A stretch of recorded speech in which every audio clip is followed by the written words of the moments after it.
warahmatullahi wabarakatuh. Selamat pagi anak-anak. Waalaikumsalam warahmatullahi wabarakatuh. Selamat pagi, Bu. Baiklah, materi kita hari ini yaitu tentang sistem sirkulasi. Ada yang tahu apa itu sistem sirkulasi? Izin menjawab, Bu. Ya, silakan Nur Santi. Jadi, sistem sirkulasi itu adalah sistem peredaran darah manusia, Bu. Ya, benar ya, sistem sirkulasi itu merupakan sistem peredaran darah manusia.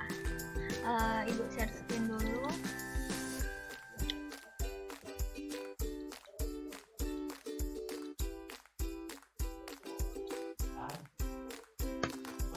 Oke, sistem sirkulasi merupakan sistem yang bertugas untuk mengedarkan semua sari makanan dan oksigen ke jaringan tubuh dan mengembalikan karbon dioksida atau CO2 ke paru-paru. Oke, selanjutnya ada yang tahu apa saja peredaran darah yang terjadi pada manusia? Izin menjawab, Bu. Oke, silakan Intan. Peredaran darah besar dan peredaran darah kecil. Ya, benar ya. Sistem peredaran darah pada manusia itu ada peredaran darah besar dan peredaran darah kecil. Jadi, peredaran darah kecil itu darah yang kaya karbon dioksida mengalir dari ventrikel kanan jantung menuju ke paru-paru melalui arteri pulmonalis. Kemudian, darah yang kaya oksigen akan kembali menuju ke atrium kiri jantung melalui vena pulmonalis. Sedangkan peredaran darah besar yaitu darah yang kaya oksigen dan mengalir dari ventrikel kiri jantung ke seluruh tubuh kecuali paru-paru melalui aorta. Kemudian, darah yang kaya karbon dioksida akan kembali dari seluruh tubuh menuju atrium kanan jantung melalui vena cava superior dan vena cava inferior. Oke, dari gambar ini ada yang bisa menjelaskan tentang peredaran darah, bagaimana mekanisme peredaran darah besar dan mekanisme peredaran darah kecil? Izin menjawab, Bu. Oke, silakan Intan. Jadi untuk peredaran darah besar itu dari ventrikel kiri menuju ke aorta, kemudian ke arteri kiri, terus tersalur ke seluruh tubuh melewati vena dan kembali ke arterium. Sedangkan peredaran darah kecil itu dari ventrikel kanan menuju arteri pulmonari, lalu menuju paru-paru dan melewati vena pulmonari dan kembali ke atrium kiri. Oke, benar ya jawaban Intan untuk peredaran darah besar dan peredaran darah kecilnya. Selanjutnya yaitu organ penyusun sistem sirkulasi. Nah, organ penyusun sistem sirkulasi ini terbagi menjadi 3, yaitu darah, pembuluh darah, dan jantung. Darah ini sendiri terbagi menjadi plasma darah dan sel darah. Untuk plasma darah itu merupakan bentukan yang berbentuk cair, sedangkan sel darah merah itu berbentuk padat. Sel darah ini terbagi menjadi 3, yaitu sel darah merah, sel darah putih, dan keping darah. Lalu pembuluh darah ini terdiri dari arteri dan vena. Kemudian ada jantung. Nah, jantung ini berperan sebagai alat memompa darah dan terletak di rongga dada sebelah kiri. Oke, selanjutnya yaitu gangguan pada sistem sirkulasi. Nah, gangguan pada sistem sirkulasi ini ada 4, yaitu hipertensi, serangan jantung, gagal jantung, dan stroke. Ada yang tahu apa itu hipertensi? Izin menjawab, Bu. Ya, silakan Nur Santi.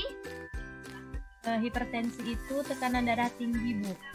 Ya, benar ya, hipertensi itu merupakan tekanan darah tinggi.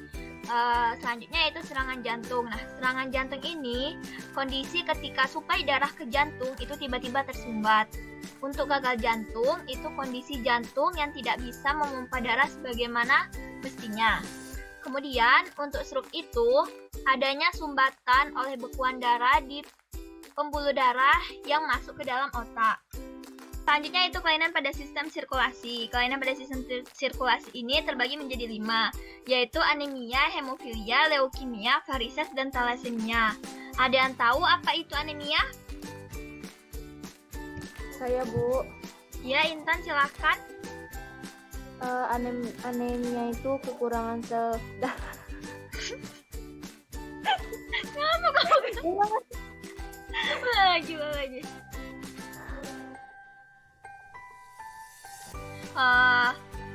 Selanjutnya yaitu kelainan pada sistem sirkulasi. Nah, kelainan pada sistem sirkulasi ini terbagi menjadi 5, yaitu anemia, hemofilia, leukemia, varises, dan thalassemia. Ada yang tahu apa itu anemia? Saya, Bu. Iya, Intan, silahkan. Jadi anemia itu kekurangan sel darah, Bu. Ya, benar ya, anemia itu merupakan kurang darah.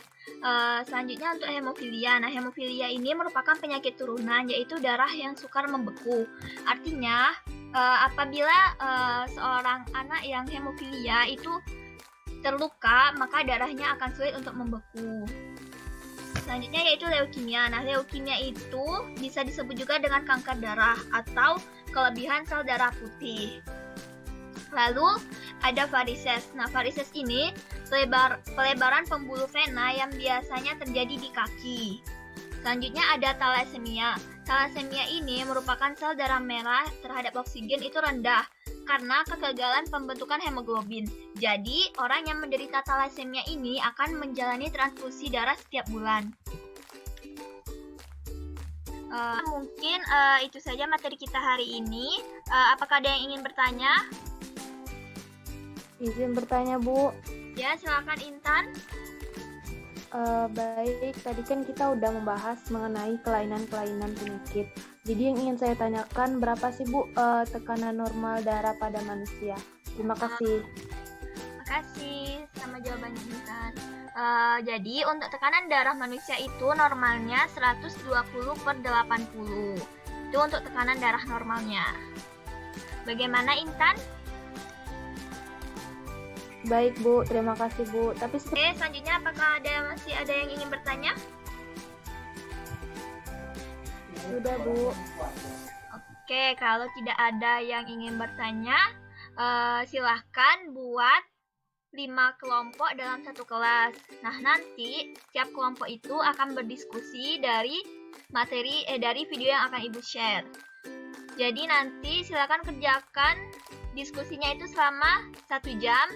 Dan setelah itu kita akan kembali lagi ke dalam link Zoom untuk mendiskusikan hasil yang sudah kalian dapatkan.